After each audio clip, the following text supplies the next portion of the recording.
there is a man from India who has started walking to Hajj, and his mission is to reach Saudi by next Hajj. Is this permissible? The answer is, this is not part of the Sunnah.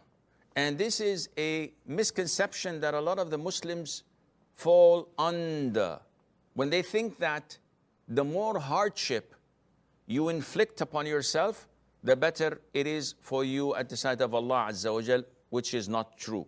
When the hardship is a result of your worship inflicted upon you not by choice, you are rewarded.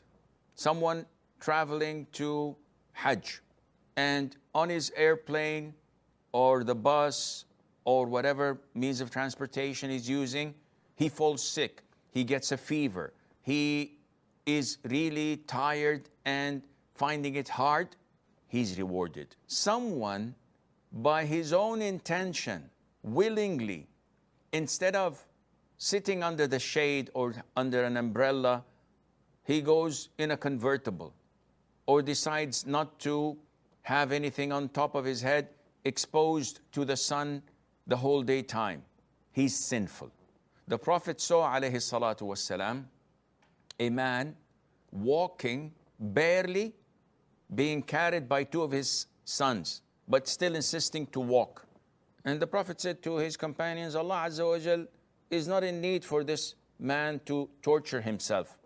And he said to him, ride and don't walk. Allah doesn't want you to torment yourself. And he also heard of a man who took a vow to not ride and walk instead for Hajj or for Umrah. And the Prophet said, alayhi salatu wasalam, to him or to some other woman, I forgot, he said, order them to ride and not to walk and not to fulfill such a vow.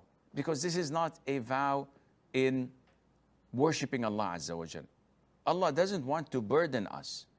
But if you're walking on your normal rituals and you find difficulty, alhamdulillah.